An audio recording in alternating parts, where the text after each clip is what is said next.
Hello বন্ধুগণ, ২ শালিক আজকের পর্বে দেখতে পারবেন আখি দেবাকে সম্পাদন করলো অনি মিশ্র রায়। লাইক দিয়ে বিস্তারিত জানতে থাকুন। দেবা বাইকটি এসে বলল আখিকে, যেখানে ভালোবাসা নেই সেখানে তুই কিভাবে সারাটা জীবন কাটাবি, চল আমার সাথে।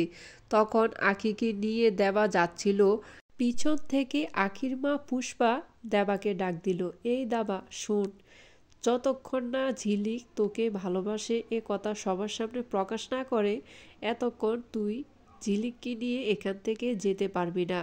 তখন ঝিলিক চুপ করে দাঁড়িয়ে থাকলো আর অনেক কথা ভাবতে লাগলো।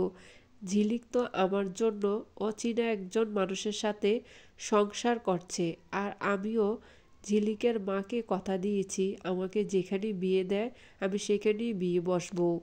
আখি কোনো কথার উত্তর দিল না, চুপ করে দাঁড়িয়ে থাকলো।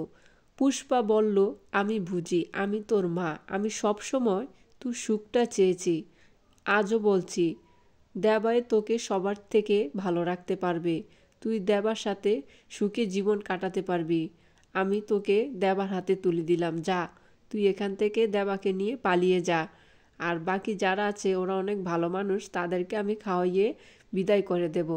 আখির মা পুষ্পা বলে, যা মেরি বেটি, জিলে জিন্দিগি না মিলেগি দুবারা। তারপর দেবা আখিকে নিয়ে বাইক দিয়ে মন্দিরে চলে যায় বিয়ে করার জন্য।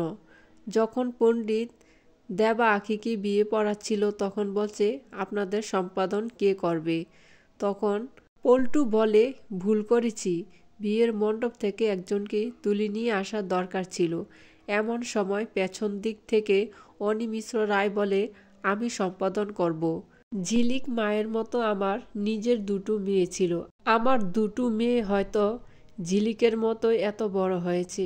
আমার দুটো মেয়ে যদি আমার কাছে থাকতো তাহলে তো আমিই সম্পাদন করতাম। ঝিলিক আমার নিজের মেয়ের মতো, তাই ওর বাবা হয়ে আমি তাকে সম্পাদন করছি। পণ্ডিত মশাই, আপনি বিয়ের মন্ত্র পড়া শুরু করুন। বন্ধুগণ, পরবর্তী আপডেট শোনার জন্য আমার চ্যানেলটি সাবস্ক্রাইব করে রাখবেন।